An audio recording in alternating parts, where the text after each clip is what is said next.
Hello, everyone. Welcome back to another live stream. Thank you so much for tuning in for another show. For those of you who are new, we have these live streams regularly for more in-depth talk and analysis and an open space for the community to participate and share their thoughts and ask any questions as well. For those of you who prefer shorter videos, I have a video section where you can go and watch shorter videos with latest updates and some interesting information as well. In this live stream, and of course, after I present the topic that I want to talk to you about and share the relevant information, I can open the space up for all of you. Everything is intense. We have the talks in Qatar tomorrow. Hamas already declared they're not going, but everyone else is going. The excuse that Israel has is Hamas will have representatives there. How do they know that? Hamas, they said we're not sending anyone to the delegation, Hamas told them, and we want to see concrete work based on the proposal from Joe Biden and the UN Security Council, right? Hamas agreed on a ceasefire before that. They were very close to agreeing on a ceasefire in terms of the Israeli delegation. Benjamin Netanyahu constantly delayed that. He refused a ceasefire approximately 4 times. And he constantly banned his negotiating delegation from reaching a deal.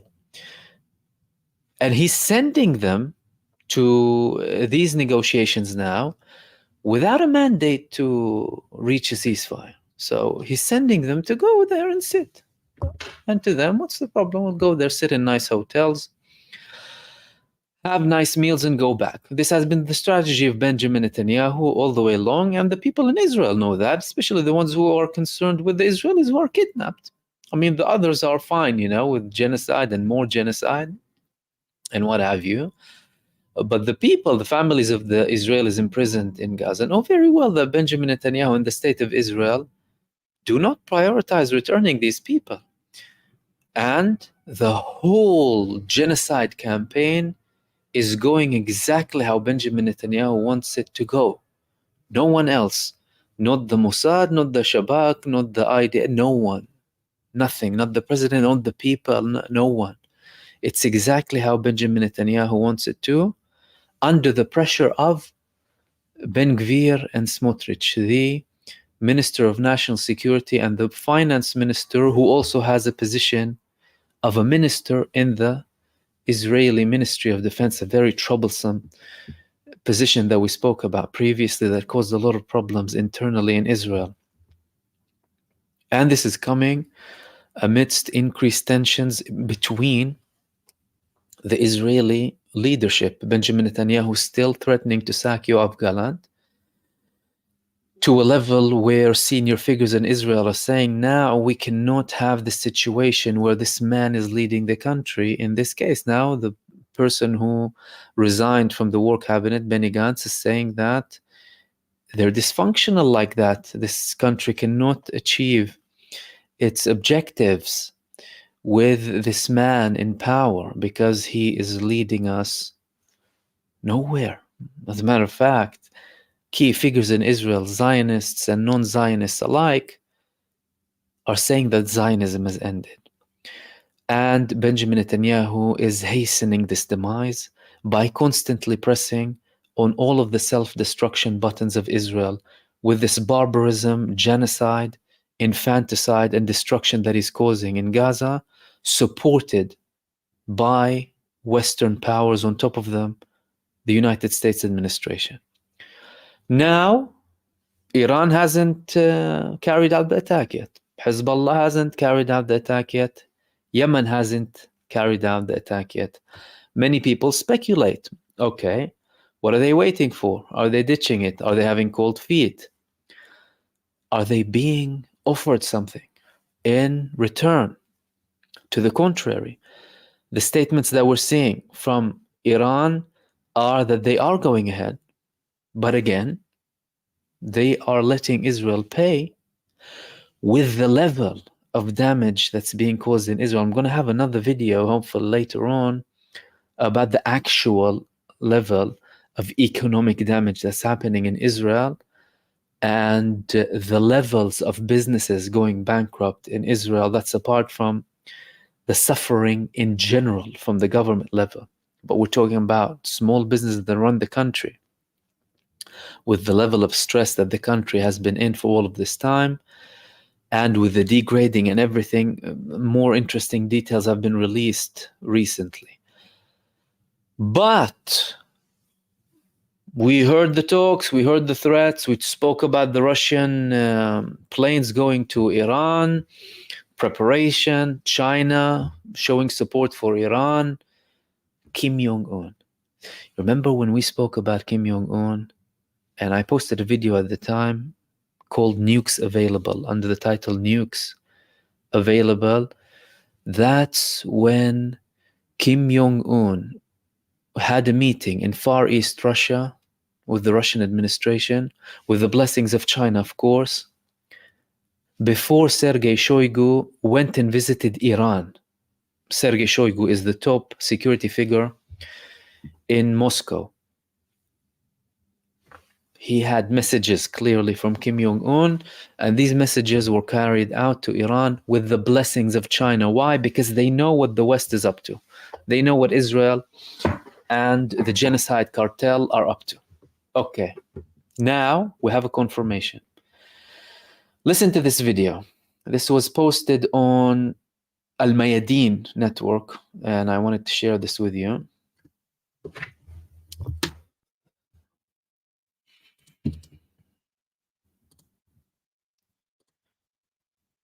Oh, something bigger, yeah. Okay.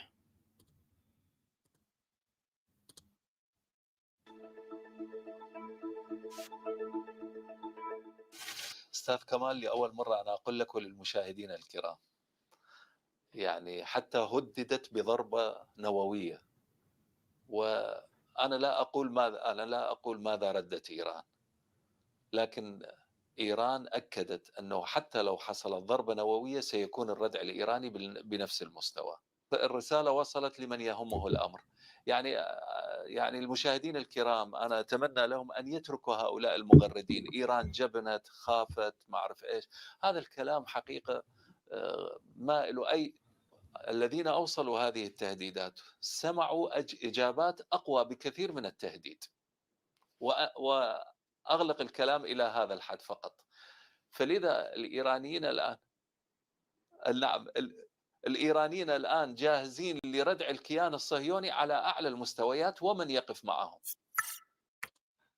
Okay, these statements are very, very dangerous, and they are the first evidence that we have seen so far about a nuclear threat. Everyone knew that the nuclear threat is there. Israel previously said that in a large-scale attack on Lebanon, they will be using weapons they haven't used before. Weapons that they haven't used before means nuclear weapons, chemical weapons, or biological weapons with, a thick line under nuclear. And again, when you say nuclear, it doesn't have to be like an all-out massive nuclear bomb. It could be, not very strategic, tactical nuclear power. Not to say that it's, a good weapon, right? It's an awful weapon that humanity should get rid of. But they said that. However, Amir al-Musawi, who is a previous Iranian diplomat and an Iranian analyst, is now saying this to Al Mayadeen network that Iran has been threatened with a nuclear strike. This is the lowest of the low coming from the genocide cartel supporting Israel. This is the lowest of the low. All of these countries going to Iran and threatening them, saying, no, don't attack. US, UK, France, Germany, Italy. What kind of low approach is? You have a country committing genocide, for heaven's sake, and infanticide, butchering children every single day, and you're going to Iran to tell them do not retaliate. Iran has all of the right in the world to carry out an attack on Israel because Israel is a genocide, war criminal, terrorist entity. And they've shown the whole world their levels of depravity and barbarism. But what was more interesting than this threat that's coming from the genocide cartel to Iran is the Iranian response. We will retaliate with the similar response, similar power. What are we talking about then? There's no bomb equivalent to a nuclear bomb. That means Iran can hit them back with a nuclear bomb, and Iran already has a nuclear bomb. That's what we understand here. And that nuclear bomb, firstly, it could have been made in Iran 30 years ago. They've been saying that, Iran has a nuclear project and they only have a few years left and a few weeks left. They've been saying that from decades ago. What makes you think that Iran wouldn't have a nuclear bomb? So long as this weapon exists as a deterrence, the US has 6,000 warheads, Russia has over 6,000, Israel has a secret campaign that no one dares to talk about in these hypocrite Western countries. Iran has a right to have a nuclear weapon. What's the problem? As long as everyone's using it and bullying everyone, Iran has a right for a nuclear bomb. If you want to get rid of nuclear weapons for saving humanity, oh, great, perfect, get rid of it. It's an ugly weapon. Do you know what? Get rid of wars altogether and the military-industrial complex, and let's reach solutions diplomatically. We have the capacity to do that as human beings, don't we? However, the world is not run by morals and values. The world is run by power. The world is run by power, and all of these slogans and values that the US talks to you about and Europe talks to you about is all garbage. It's all garbage. They're fooling people. They've committed the worst atrocities in the world. They've committed genocides far worse than Israel.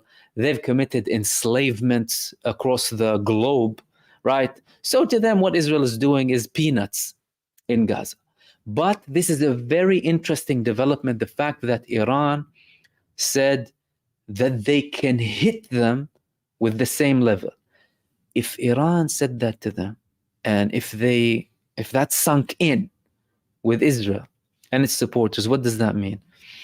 That means that they will think 1,000 times before attacking Iran with a nuclear bomb. And again, all of that could be psychological warfare from the opposing side. But they made the threat. And from an Iranian perspective, you made the threat, I make the threat. So what, do you want me to sit there and do nothing and look at you? But again, this neo-colonialist, arrogant approach, the entitled approach of we tell you what to do, you backward people, you need to listen to us, Israel is the enlightened state, and what have you. They still have that neo-colonialist approach. But clearly, Iran is shutting their mouth. Iran is shutting their mouth with their response, and that could deter anyone thinking of attacking Iran from carrying out an attack on Iran. All right. Where is Russia in all of this? Russia is heavily present in all of this. The United States, the United States thought that they could keep Russia busy with Kursk, with this Ukrainian invasion in Kursk. By the way, a pointless invasion. Why? Because the multiple Ukrainian spokespersons, one of them from the government, he said, we have no intention of controlling Russian territory, unlike the Russians. Well, then why did you go and occupy Russian territory if you have no intention?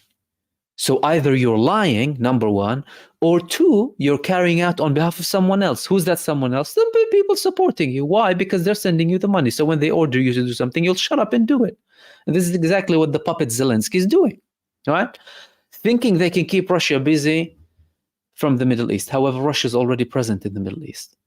Russia did not only have meetings with Russia is ever present globally. Don't forget the recent meetings that Putin had globally with anti-US countries, right? North Korea, defense agreement with North Korea. Do you know what that means? Not a strategic agreement, a defense agreement with North Korea, meaning if each of our countries attacks, the other side will participate in the war. Again, with the blessing of China. Only with the blessing of China, meaning two nuclear powers here. And North Korea sending them a threat. North Korea have missiles to reach the US, but they're sending a message to the Southeast Asia region, where the US is also looking to expand against China. to protect the hegemony and protect the empire until the last second, but the empire is collapsing. So they're present in North Korea, they're present in Iran, they're present in Vietnam, they're present in Cuba, they're present everywhere. In Africa now. All right, and they're very heavily present in the Levant area. They're based in Syria. They just established a joint base with Iran in Syria. They had joint military drills with Hezbollah. Hezbollah have Russian missiles. Gaza has Chinese weapons. It's coordinated. They're present. They're there. They're there. But to them, although they're taking all of the necessary steps to reassure Iran and protect Iran and deter the genocide cartel, they might not want an all-out war now. They might not want an all-out war now because everyone has calculations, and Russia has calculations. They have economic calculations. They have the supply calculation. They all have all of these calculations. However, although Western countries are threatening Iran from passing weapons to Russia, that's not working. They send them hundreds of ballistic missiles.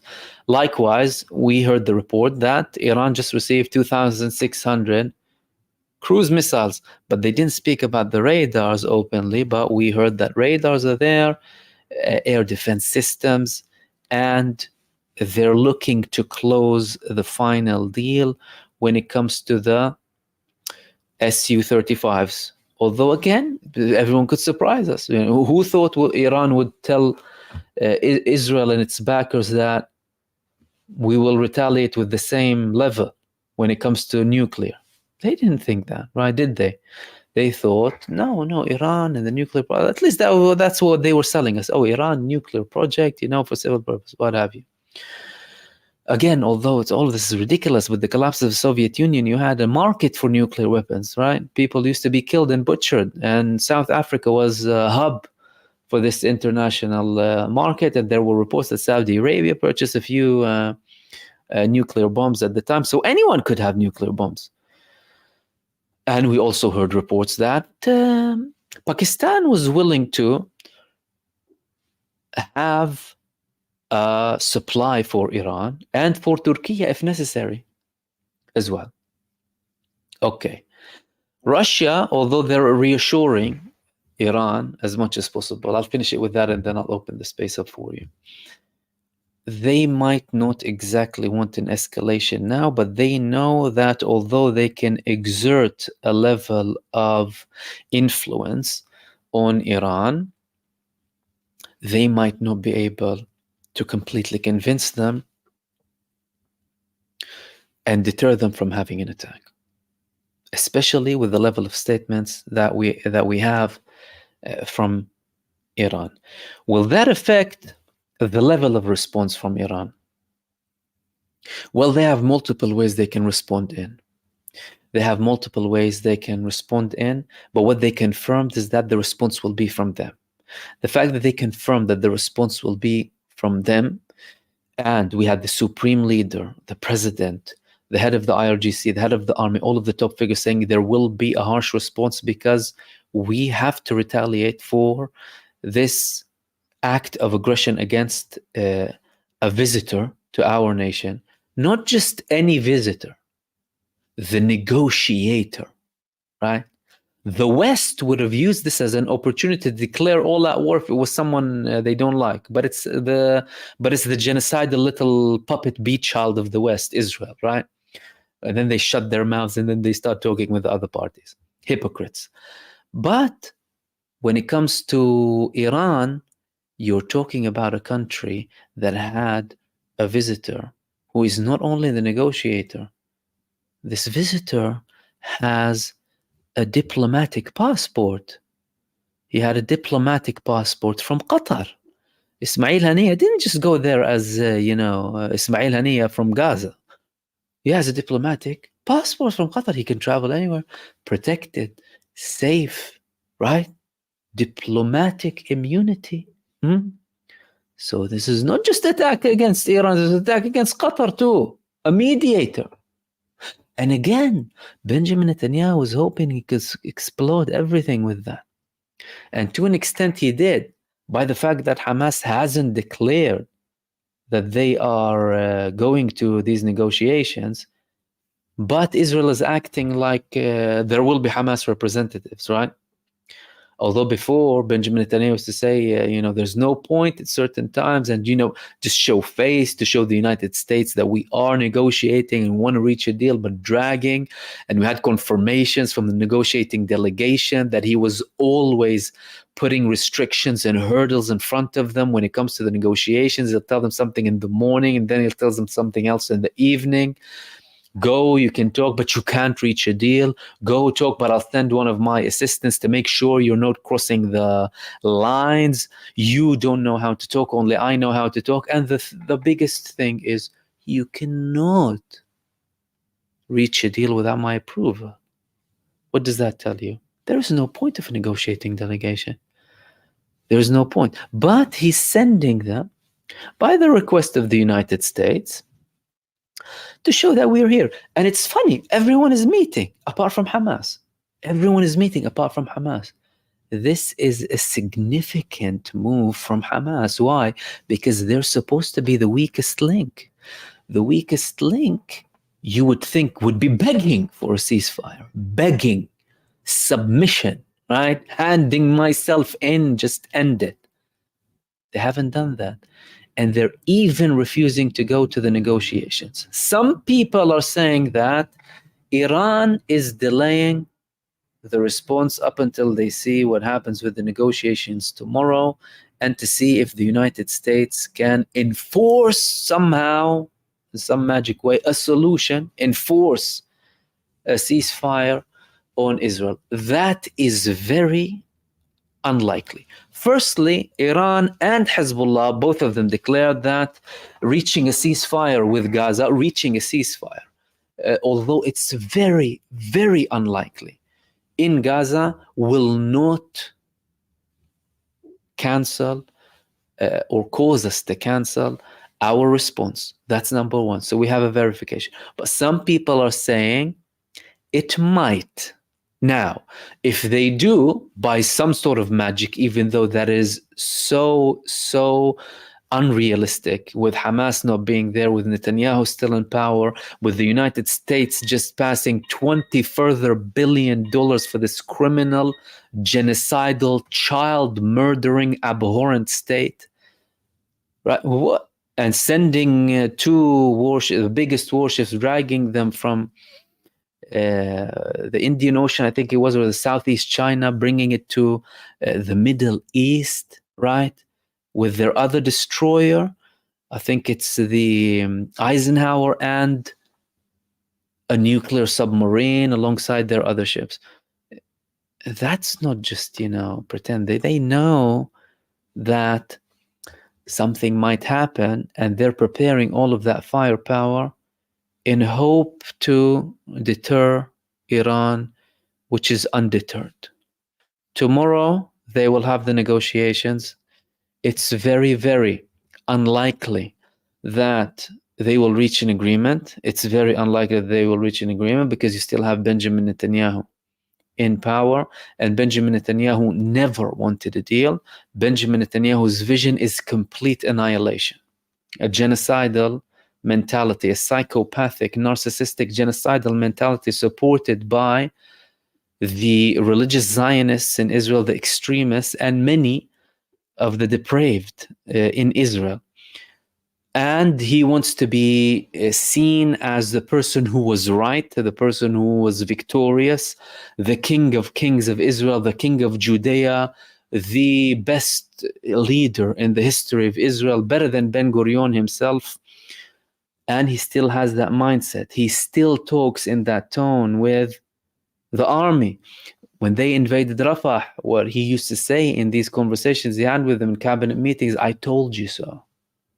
Didn't I tell you? Look, you didn't want us to invade, but look, we're invading and we're hitting them, and we're occupying the Philadelphia corridor, and we're occupying the Rafah crossing, and we're harming them, and ignoring all of the evidence on the ground. That what? That all of their power is still functional. Hamas is still there. Even Israeli reports are coming out saying that all of them are functional. They managed to regain the same amount of fighters. They have the same fighters that they had on the 7th of October. They constantly reveal new weapons when it comes to the resistance in Gaza. And they just launched 2 strategic missiles on Israel and Tel Aviv. What does that all mean? That Hamas hasn't been affected. What's been affected is this paper tiger army. A paper tiger army with tens of thousands, if not hundreds of thousands of wounded, tens of thousands dead, defeated, and Israel is losing on every level when it comes to that. But the United States is still trying to save them, and many people are viewing tomorrow as the final and last negotiation round that will only be followed by further escalation. And this is what I wanted to share with you. Let me open the space up for the community. If anyone has any questions for me or comments, if you wouldn't mind highlighting them. If you sent something before, if you wouldn't mind sending it again, because usually in the live stream we will miss a lot of the comments. And again, thank you so much everyone for joining from everywhere across the world, to our members and subscribers as well. Thank you so much for tuning in. And before I begin, thank you so much for Gibran, Khader, Lydia, Rosato, and Dr. X for your supers. Much appreciated. Gibran is saying, Masal Khair, Akhoui, do you think the new president of Iran will support the resistance like Raisi did? I have a feeling he is waiting, hoping for a ceasefire in Gaza, so he has a reason not to respond. That's a very interesting question from Gibran. What I can answer to that is the evidence that we've seen. Firstly, who did Ismail Haniyeh meet the day before? Raisi. Pezeshkian. Pezeshkian, firstly, he had conversations with the resistance fronts, movements. He declared that Iran is continuing down the path of supporting the resistance, so clearly the foreign policy hasn't been affected. Then he said that Israel is going to end at some point. And when you talk about foreign policy, that's something that is very much core to the government, to the establishment in Iran. Firstly, you cannot become a president unless you're approved by the council. This is one of the supreme councils of Iran. Secondly, matters with the foreign policy.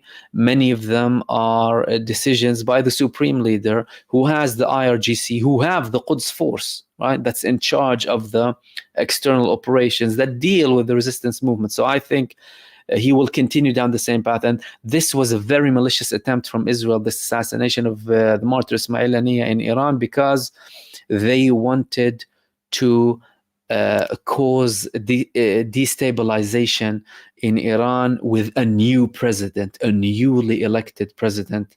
He's seeing Ismail Haniyeh raising his hands with them and between people. The people support him, and the Iranian government and people support him too. So they wanted to apply pressure, see if that could make them change their mind, but that's not the case. As a matter of fact, people were surprised by the level of support. And I think if Pezeshkian himself had a problem with a response or lack thereof, I mean, if he had a problem with the response, he would have probably resigned, right? We had a report that Zarif resigned, and some people speculated that was due to the fact that Iran made the decision to continue with the retaliation. And some people attribute to Zarif saying previously that, you know, we can't be more Palestinians than the Palestinians themselves, right? I haven't personally validated that, so don't take it as a, but I heard that reported on him, okay? So he might have had this disagreement with Pezeshkian, therefore led to the resignation. Again, other reports said that he had a problem with certain representations in the government, and that was the reason that he resigned. However, what we do know is that they still have the same approach when it comes to foreign policy, and they still support the resistance movements. And Dr. X said, scary news, brother. Let's hope for some sanity. It doesn't look like sanity is coming anywhere. Kenny Smith, again, thank you too. You said you can tell how afraid Israel is if they're resorting to nuclear threats. Yeah, all of the actions of Israel show exactly how badly hit they were and how badly hit they are and how much of an existential threat they are in.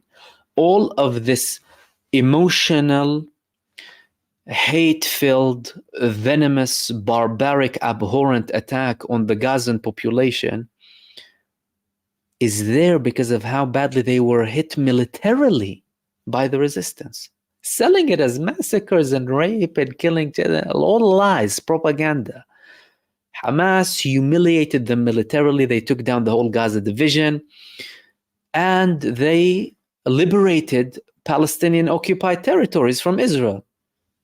Then they went on this barbaric genocide and continue. All of that shows you that they are in panic mode. And usually they will be most barbaric when they are under a lot of threat. And we've heard them say that this is an existential war. This is an existential war. Many people said that.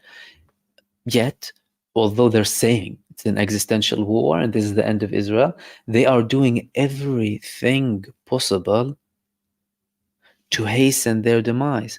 If you are in an existential threat, you stop the war that's causing the existential threat. That's number one, even if that means admitting tactical defeat. If you don't want to stay strategic defeat, okay, even though the defeat is big.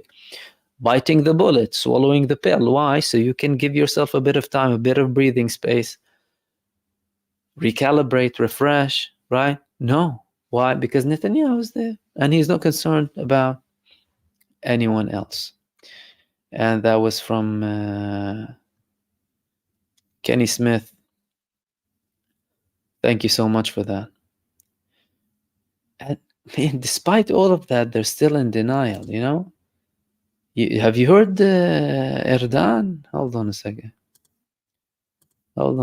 You need to see this man.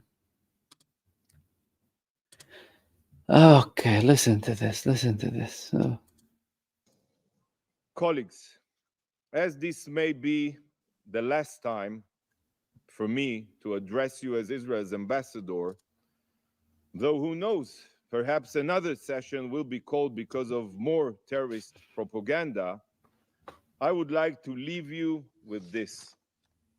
I have been immensely proud to represent my country here, the most moral country in the world. Listen. The most moral country in the world. You listen, Palestinian representative, in this warped place. I hope one day you will also see the bias and perversion of morality here, and I pray that you will see the truth. The terrorist organization that this guy represents here and tyrannical regimes should be condemned, not protected, and that Israel should be praised. We are today the vanguard of civilization. We are the vanguard of civilization. But until then, oh my God, the vanguard of civilization. Did you hear that, everyone? Israel is the vanguard of civilization. The vanguard of civilization. So, I mean, multiple problems in denial, genocidal, infanticidal, psychopathic, lunatic. And they are, the vanguard of civilization. Muhammad Khan, Mahmoud, what are the chances of nuclear exchange in a case of an Iran-Israel war all out?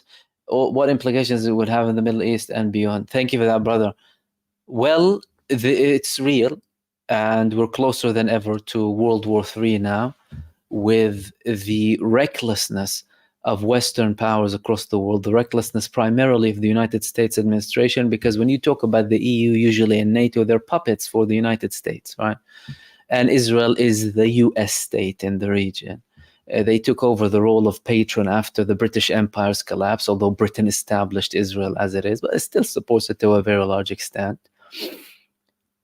So the threat is real. I mean, there is no reason for the United States to deploy so much forces that cost so much money in the Middle East if they did not think that the threat is real. And that's why they're having these nuclear threats. That's why they have these nuclear threats. Jimmy Eyes, do you believe Iran is running America out of Syria and Iraq before the attack from the oil means it'll hit our wallets? We keep hearing attacks on our soldiers. Excuse me, keeping us from the oil means it'll hit our wallets. Well, we haven't heard that this is a declared policy, but there are movements. What are the movements? The movements are the US withdrawing from Al-Umar in Syria. They just withdrew from another base. As a matter of fact, we just had a recent report that the United States is going to complete its withdrawal from Iraq. What is happening? What is happening? Two things could be happening. Number one, Iran gave them a warning. If you protect Israel, not attack Iran, if you protect Israel, all of your bases are targets, are legitimate targets. So they're trying to cut their losses. Two, some sort of an understanding that happened. Could be. We had understandings happening between Iran and the US before. This could be an understanding. However, what people need to realize is the pattern of US withdrawal from the region is a pattern that's been happening for over a decade now. Firstly, the massive withdrawal from Iraq, they kept 5,000 troops. Then the humiliating withdrawal from Afghanistan under the guns of Taliban, by the way, and Taliban took over the next day. And they declared that we want to keep taking our, bases out of the region. So it's not as if it's something like shocking, because there has been a pattern. However, what could be happening is the recent developments are making these moves quicker than before.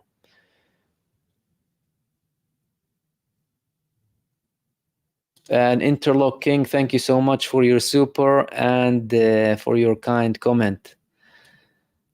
Thank you so much for that.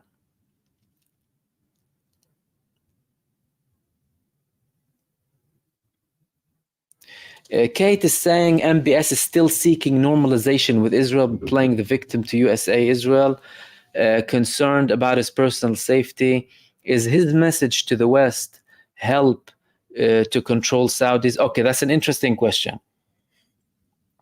Firstly, MBS and the Saudi government are primarily concerned about Saudi Arabia. He has this 2030 vision. He wants to have more investments in Saudi Arabia. They're attracting sportsmen from all across the world. Football, they're doing lots of stuff with boxing. And this Neom project, the tallest tower project, all of these things are intended to be more attractive. They're focusing a lot on tourism, right? With regards to the normalization with Israel, they're open to that. They're open to that. They have been open to that for a very long time. If you hear Saudi mainstream media, in many cases, it's as if you're hearing Israeli media, especially when they talk about the Palestinian case. Okay, does that mean they're willing to have a peace treaty with Israel at any cost? No. Like with the UAE, that doesn't mean they're going to run and have a peace treaty with Israel. They will try and milk it as much as possible, right? At the end of the day, they will look at what do we have in return. They might want something from the US. They might want something from Israel. They might want some technology from Israel. They might want some secrets from Israel. They might want stuff. And they will put all of their demands before they have a treaty. Because don't forget, it's Israel who's seeking them. They're not seeking Israel. Israel is constantly trying to be an accepted entity in the region. Why? Because they're thieves. It's a squatting establishment. It's a colonial thief entity, right? Based on land grabbing that was formed from terrorist organizations that came from Europe and took the country by force through terrorism and expelled the population. So they are a land of thieves, a state of thieves. Okay, so what can a thief ask more for than being recognized, right? Oh, once a country recognized, oh my God, oh, thank you so much. And all of a sudden, you know, when they had a peace treaty with UAE, oh my God, the UAE people, oh my God, they're so nice. Oh, and we love them. And why are you begging for recognition so much? It's because you know you're a thief. And Saudi Arabia, they know that. They know that, therefore, they will try and capitalize as much as possible when it comes to Israel before having a peace treaty with them. And the funny thing is, they had an offer on the table. Israel had an offer on the table from, what's his name? Biden. A month back, he already said, give the Palestinians a state. And have a peace treaty with Saudi Arabia, something that Israel was looking for so many years, including Benjamin Netanyahu. Benjamin Netanyahu is the man who is leading this normalization and Abraham Accords garbage. So they'll have it with Saudi Arabia, and Saudi Arabia in return, they will have a list of things they want from Israel and potentially some perks from the United States, okay? But again, Netanyahu refused that. So, yeah. Ben, salam, brother. Thank you so much. Much love and support to everyone sending kind messages. Thank you so much.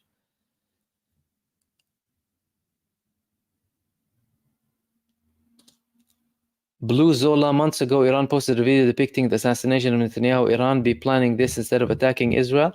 Well, if you attack the prime minister, then you're attacking Israel.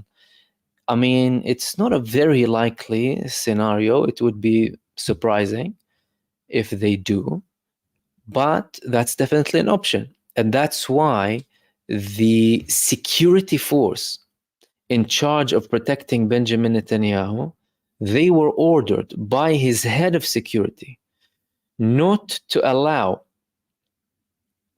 Benjamin Netanyahu to make one move unless they receive an authorization from him, from the head of security. Meaning Netanyahu has much less flexibility when it comes to movement. And again, these people, when they have meetings, they hide in bunkers. They constantly tell you that, oh, look, these people fighting us, they hide in bunkers like rats and this and that. They're hiding in bunkers. So they feel like there's a threat. However, I think what Iran is preparing, they probably have many options on the table, of course, but what they are preparing is probably something similar to what we've seen before, again, unless they surprise us.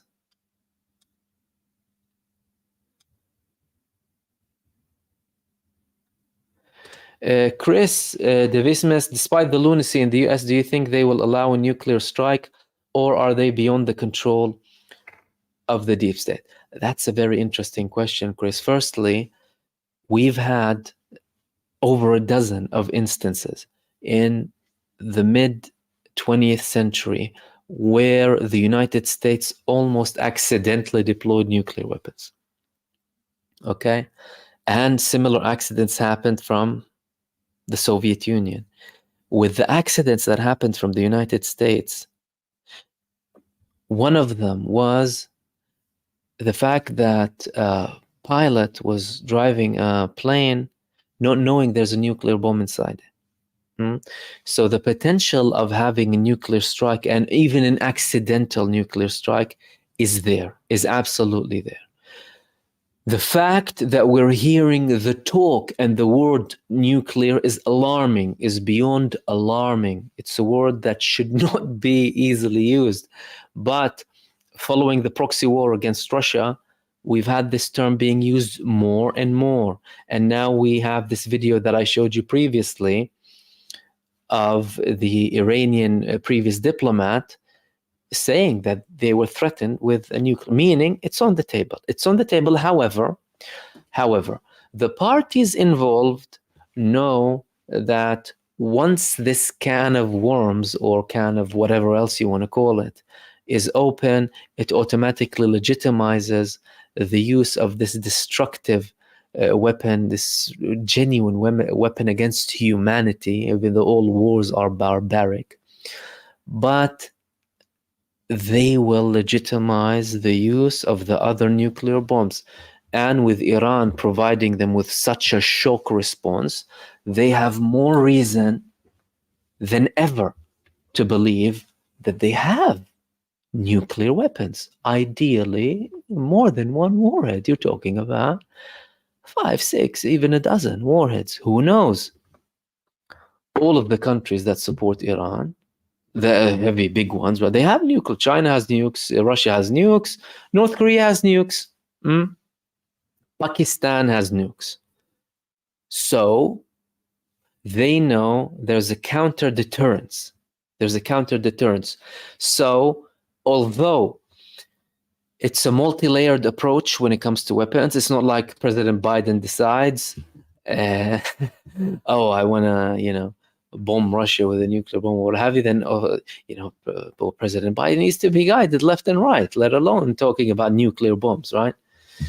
He stutters and he forgets his speech, the man. But even with that, you're talking about a very multi-layered decision. It's very hard to go ahead and press the actual button. But despite all of that, and this is an unfortunate state for humanity as a whole, we are at a stage where this is possible. Gullyberg, thank you for that. You said, Mahmoud, what's your take on Abbas visiting Putin? Well, Mahmoud Abbas is, of course, the Palestinian president, right? Officially recognized internationally. He still goes and comes back. And Putin has relations with him, likewise with other countries too. They might have had conversations about a potential solution. They might have discussed the potential of reaching an agreement tomorrow, right? Although, again, that's unrealistic. Why? Because we only hear about, probably 3% of what actually happens. What you hear on the news and the headlines, and even if it's for and even if it's against, and even, what we're talking about, usually it's about 3%. Sometimes it can even be more, depending, if you're not mainstream and how far you go. Many things happen behind closed doors, and what's happening behind closed doors is the prospect of a solution, a general long-term solution, right? Why? Because the 7th of October attacks, Al-Aqsa flood, they proved that the Palestinian people are not people who give up. And no matter how long you delay what's called or labeled as the peace process, you cannot fool the people, right, all of the time. And the United States and the Western elite enterprise, they realized that they are no longer able to let the status quo continue and allow Israel to continue its diplomatic situation as it is, which is managing the conflict, what Israel labels in their diplomatic terms and political terms as managing the conflict. They realize that that's not sustainable. And the United States, although they're giving Israel all of the support that they want, and although the administration of the United States is far, far worse than Israel, because they are the enabler of Israel, they don't necessarily want full-blown chaos. Why? Because it doesn't support their long-term strategy. To them, they are fighting to save the collapsing empire against Russia, against China. for their own hegemonic purposes, of course. And the last thing they want is more tensions in the Middle East, especially in Palestine. And Putin and Abbas would have spoken about a potential day after, in case we reach a ceasefire and things don't completely explode after a potential Iranian and resistance front retaliation.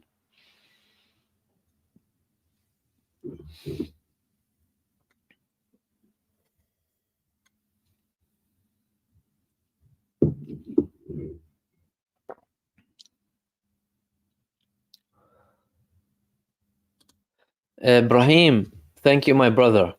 He says, Salam, brother, Salam, Habibi. What do you want to say to the people who really think that Iran is never going to strike Israel, the genocide terrorist state? Ibrahim from Sweden. Thank you so much, my brother. Well, firstly, you would split these people into groups. Who are they? Are they an observer? Are they someone who is looking at everything and analyzing? Or are they an Iranophobe or an Iran hater for any reason? For any reason, for an ethnic reason, for a sectarian reason, for an arrogant reason, for whatever you want to call it, okay? If you want to look at it from a person who's an ideologue or a sectarian or a racist person looking at Iran from as they're beneath us, right? Or looking at them from the arrogant Western perspective at Iran, then there's no point negotiating or talking or responding to these people. Why? Because they have their mindset. So there's no point in, even commenting on that, because we're here discussing certain things. We're getting the facts from all parties we like and parties we don't like. We open them out to everyone and we discuss them. Right, straightforward. Of course, someone like me, I'll have my opinion. Hey, I'm part of the Palestinian people, no matter what I do. So of course, I'll have an opinion. But at the end of the day, we're looking to reach what's actually happening and the truth, and provide an opinion on top of that. If you already have your mindset on this country based on any of that, there's no point in talking to you. If you're analyzing, then there's probably a give and take. Now, someone who's analyzing might tell you, listen, Iran actually might be getting cushy offers, right? Nice offers from the United States and from other countries not to attack. Iran might have certain leverage being implemented on it from Russia. I don't know. They could have their own reasons. They might not want to drag their country with a new president to an all-out war. They faced the Iraq war. It took so long. They don't know what's going to happen. Okay. You can debate that. And the way I see it is, I establish my opinion and I share it with my viewers based on the pattern that I have observed in the past and at the moment from Iran. And I constantly tell people, back in April, I said before Iran carried out a strike on Israel, that I don't think that Iran will carry out a strike on Israel. I didn't think they would go to that far. But clearly they're braver than what we think, right? They're more gutsy than what we think, and they're more sovereign than we think. Now, if they didn't say that much about that attack back then, they carried out this historic attack on Israel that shook Israel and shook the world and changed the equation. What are we going to say if we see Iran not attacking? And again, they're entitled to not attack if they don't want. They're an independent country, right? We, as people who observe, think and say, I think this should happen, and I think this should happen. Of course, we're entitled to say that and criticize. But at the end of the day, countries will do whatever the hell they want to do because they are in charge of their own country. They will have their reasons, their economic reasons, their sovereignty reasons, everything. 1 million calculations. Based on what I saw from Iran, I think they will respond. Why? Supreme Leader said they will respond. A harsh response, harsher than before. IRGC commander, top figures, the president himself. And they surprised us when they didn't even declare that they will be responding directly. Yet now, and although Israel didn't outright confirm their attack, although it was blatantly them, They said we're carrying out the attack. We're carrying out the attack, and we're carrying out an intense attack.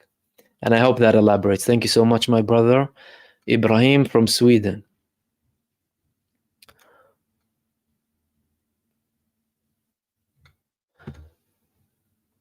Lime Fruit, thank you so much for your super and much love back, my friend. Let's see, what else do we have?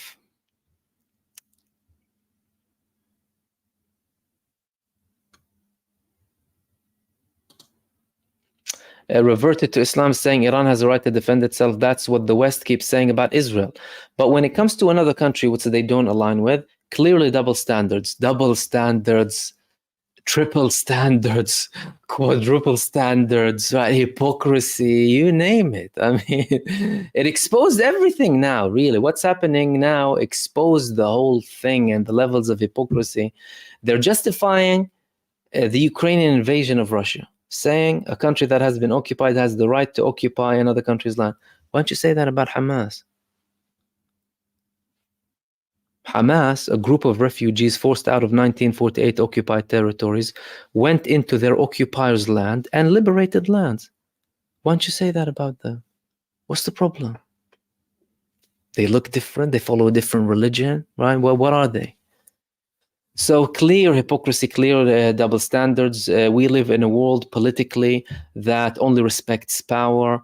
And now that the countries that the United States administration, empire, and its small little puppet states in Europe and in Israel and across the world, regardless of the influence and who and what and the lobby and the lack thereof, okay? The equation is changing, and we're seeing the establishment of a multipolar world, whether they like it or not. And to be fair, I mean, the argument itself, I mean, I'm not sure how many people are buying it. How many people are buying the argument that Iran doesn't have a right to strike Israel? I mean, you'd have to be completely delusional. A genocidal war criminal entity, depraved, abhorrent vermin. Killing, massacring, butchering children and babies and infants and newborns. And what is that?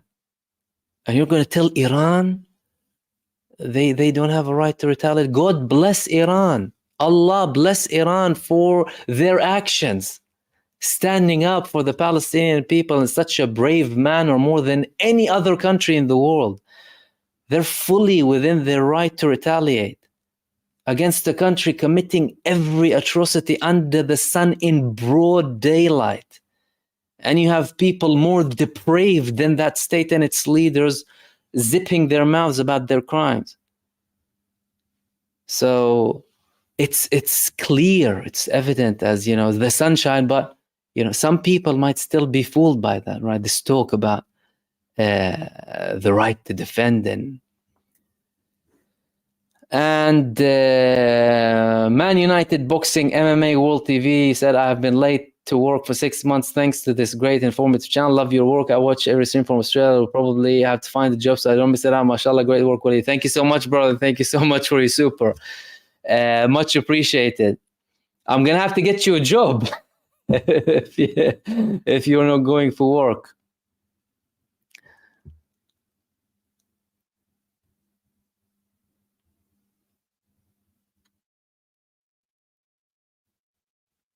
And Dr. X again, thank you, said, if the nukes start the dance, there will be no civilization nor avant-garde. Yeah, I mean, that's the serious thing. And I think, you know, many people don't realize the level of probability when it comes to this nuclear. And how many nuclear threats we had in how many places simultaneously. That's the most scary part. That's the most dangerous part. So we have a nuclear threat in Russia. We have a nuclear threat in the Middle East. And if we have a nuclear threat here, we have a nuclear threat in Southeast Asia, don't we? Meaning we have a nuclear threat in America too. What do you think? America's safe? No, they're not. The majority of nuclear weapons across the world are not in the hands of America. And that is stemming from the type of world, not the type of world, let me rephrase that. The type of people in power and their approach to the world. The world is my backyard type of neo-colonialist, arrogant, racist mentality that not only the United States had, but the United Kingdom had, and France had, and Germany had, and other countries too, towards other nations, viewing them as materials, material for our own economic prosperity. Depraved, barbaric nations, right? Ignorant nations, lack of culture, they don't know, their language is flawed, right? And they want to enlighten them, right?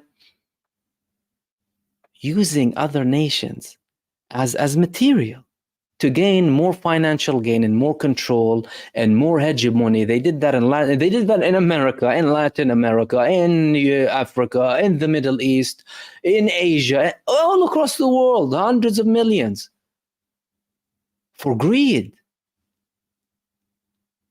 They took the worst out of humanity, the worst out of humanity.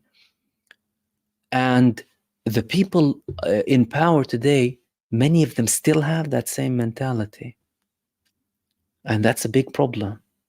And that's something that needs to change. And that change wouldn't necessarily come by only talking. Jimmy Eyes said, have you seen the Monday West end of Israel's economy report on Israel's economy crashing? Absolutely. And I actually wanted to have a special video on that. That was a very interesting report. Thank you so much for pointing it out. That was from Jimmy Eyes.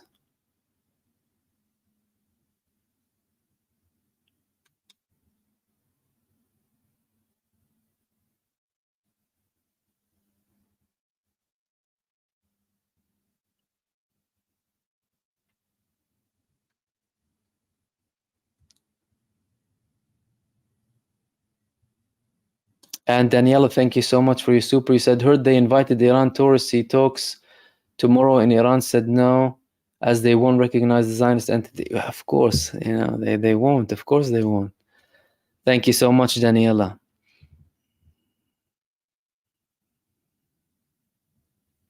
The Badger, Salam Mahmoud, understand that ultimately we could only speculate when the attack will happen. One such speculation presumes Iran has waited for the ceasefire meeting tomorrow. What do you think? Well, that's definitely consideration, seeing as we're there. Unless something happens in the next few hours. We're there, you know, it's tomorrow. They're supposed to meet without Hamas. Without Hamas. That's why everyone is saying this is the final negotiating round. Many people are saying this is the final negotiating round. So Iran could have been waiting for it. Not to say that they will not attack after it, but they probably wanted to use this time as leverage to show the United States and Israel, and I'm not sure if they gave them hints or anything, that if you do reach a ceasefire, we may refrain from responding. However, with that, I do not see that coming. Personally, I do not see that coming. Why? Because that's not the pattern that we saw from Benjamin Netanyahu. The pattern from Benjamin Netanyahu was escalation upon escalation upon escalation, and he wants to drag the United States and NATO to an all-out war in the Middle East to protect him.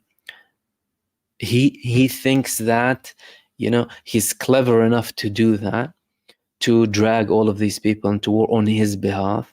Although we had these threats and they threatened they'll nuke Iran. Who threatened? Most likely, of course, Israel. I don't think that the US will do it on behalf of Israel, but again, they have all of these forces here. And they haven't fought on behalf of Israel yet. They sent them everything that they needed, okay, above and beyond, but they haven't fought on their behalf. They defended. They helped them defend. They did not fight on their behalf, meaning Israel is in a state of existential war. and its biggest ally and patron did not step in to participate in the fighting, but they helped with the weapons. I think the United States already plans for the day after Israel. They're trying to save them up until the last second. But the US, what are you going to tell me like that? The US and these, the CIA warned over 10 years ago about the fate of Israel. They don't have very long left, right? But they're trying to delay it as much as possible.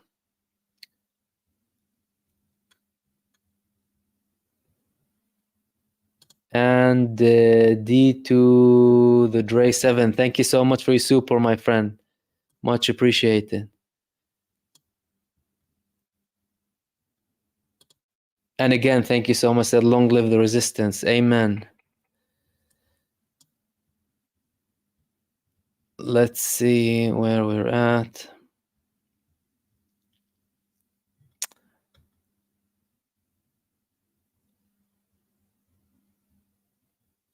ASM Mahmoud, I'm Ashfaqir. My question is, what is the present economic condition of Israel today? And if a large-scale attack, what happens?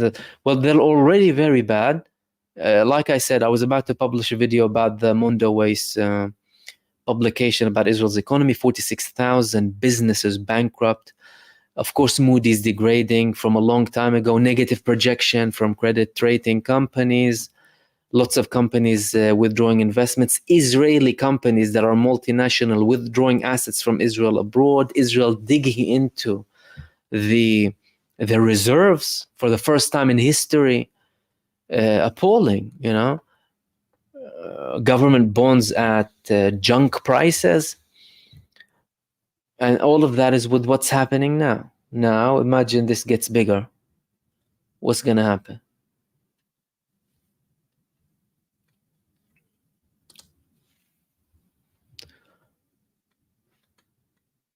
Molly, thank you so much for your comment, and everyone else. Sorry if I'm missing some of them.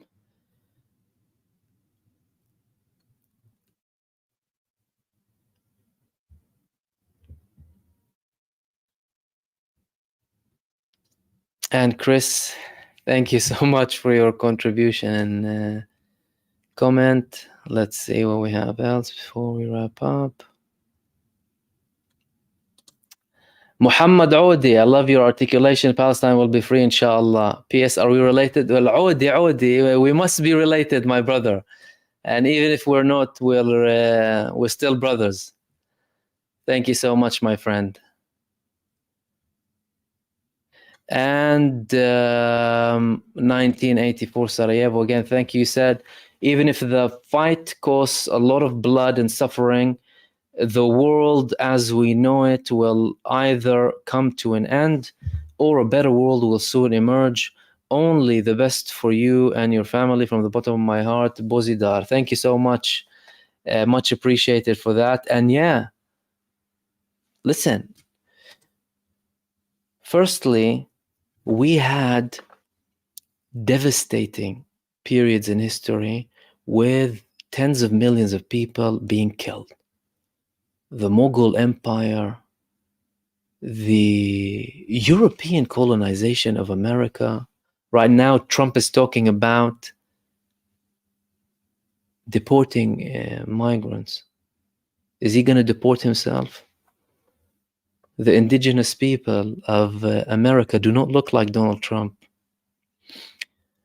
We had these atrocities. We had masses of people, millions, tens of millions being killed in Africa by many colonizers, European colonizers. Likewise, devastations, right, in history. But humanity survived so far.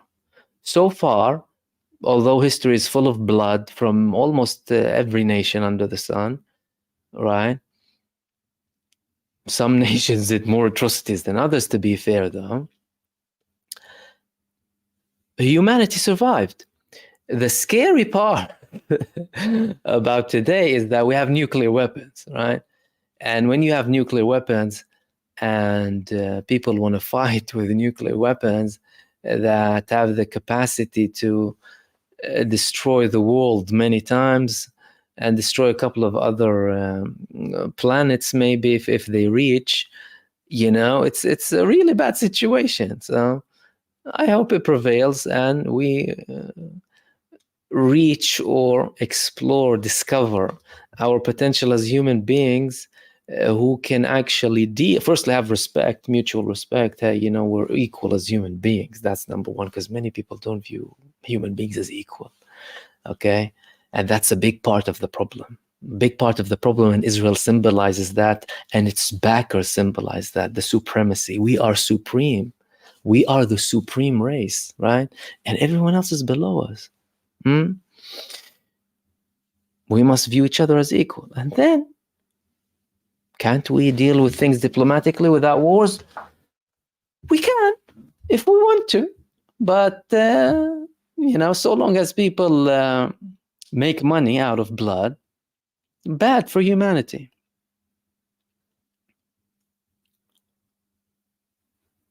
Annie Jalma, thank you. You were just saying about supremacy, which is exactly what I was saying. There's definitely an element of it, a 100% element of supremacy. No one can be in denial. There are definitely other factors, but supremacy is a big part of it. And Thomas as well, thank you so much for your super, much appreciated. And Jack Ayub saying, Brother Mahmoud, did you hear the report today? Over 10,000 IDF soldiers severely wounded and Israel killed, just admitted. Oh, that's very conservative. That's very conservative. We had a report a couple of months ago that 30,000 are disabled. 10,000 wounded at one point in the second month. Israeli hospitals started to publish data that the government did not want them to. And we saw what lightly wounded means in Israel. It means amputated. That's lightly wounded. It's disabled. We're talking about approximately 100,000 casualties altogether from the IDF, with well over 10,000 killed. Well over 10,000 killed. Because if you take the report that they released, about 30,000 disabled, if 1 per 2 is disabled, as in 30,000 disabled and 30,000 are wounded, you have at least 20,000 killed. The ratio of urban warfare is 1 per 3 usually, and we're not talking about traditional urban warfare, 1 killed per 3 wounded. And this is no traditional urban warfare. This is destruction warfare. And urban warfare would have been easier on the death toll when it comes to the Israeli soldiers, but they didn't care about that. Genocidal mentality, hate-filled venom, right? To a level where it blinded them and their operation and everything. They don't know what's coming the next day. Way more than 10,000.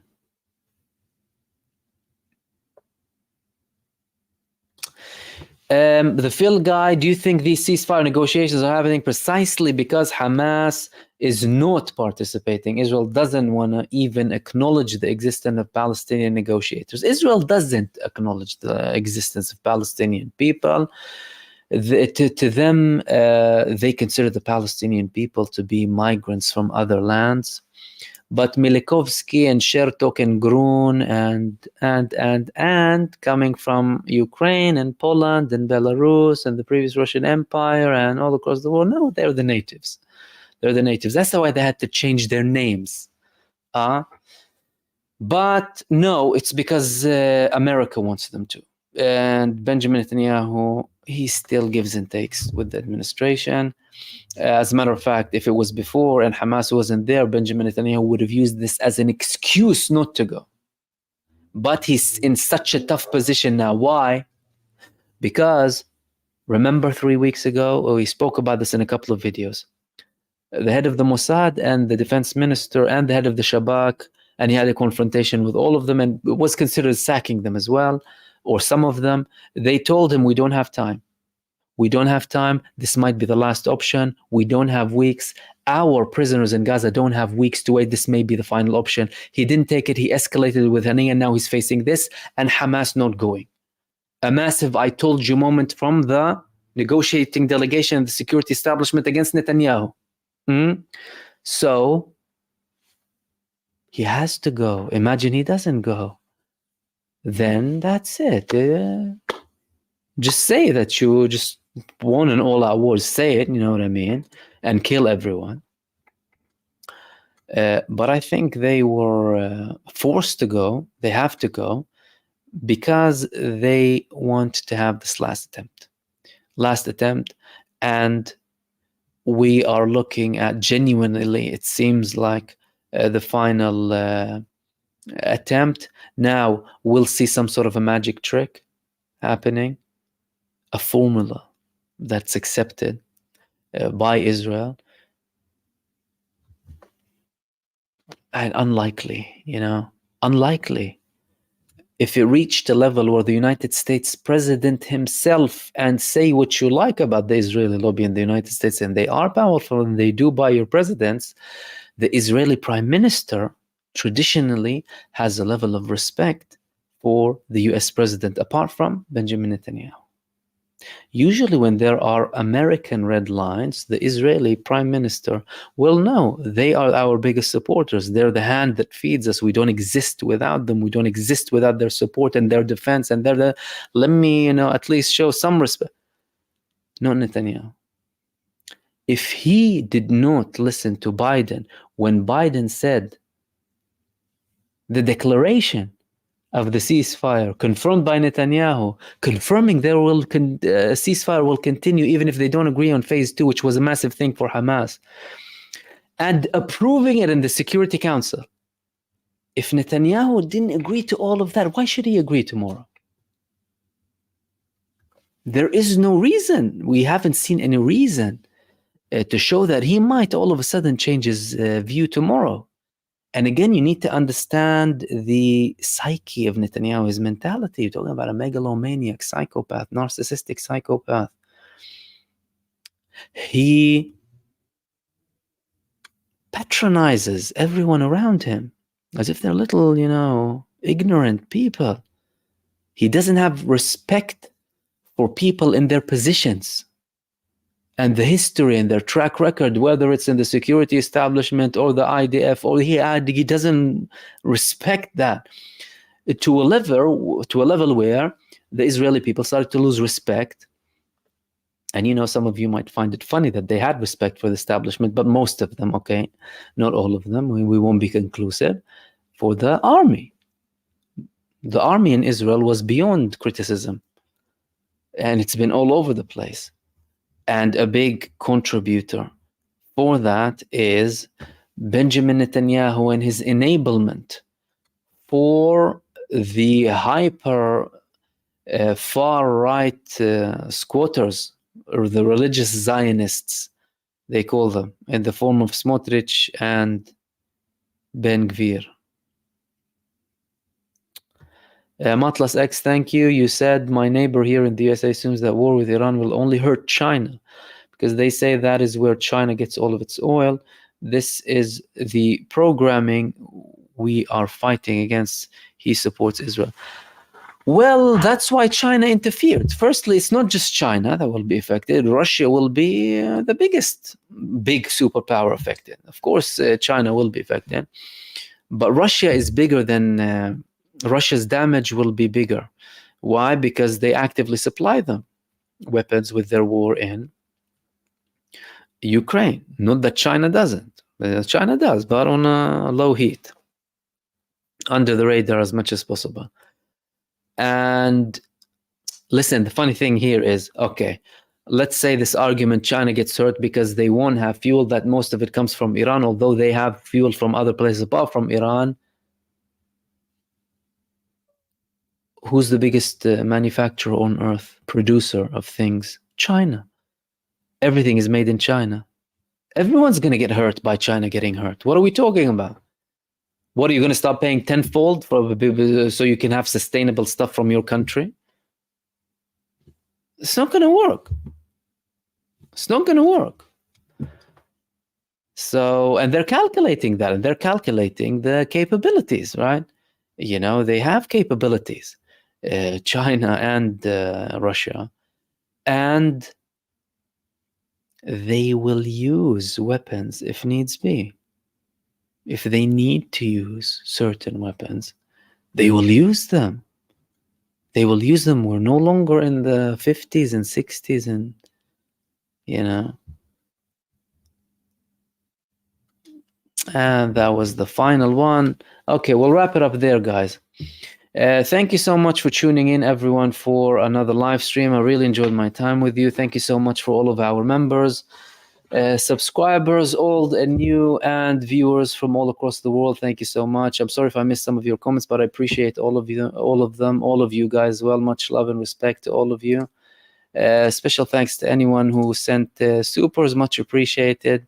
Gibran, Lydia, Dr. X, Kenny, Interlock, Brahim, Limefruit, Man United Boxing, Dr. X, Daniela, D2, The Dre, 7, Chris, Muhammad, 1984, Jalma, Thomas, and Matlas X. Thank you so much, everyone. I might have a video for you, although we had a prolonged stream tonight, a bit longer than our latest live streams. If not, I'll hopefully be with you tomorrow. Stay safe, everyone. Stay blessed. Again, thank you so much. And I will see you soon in the next video. Take care, everyone. Peace. Salam.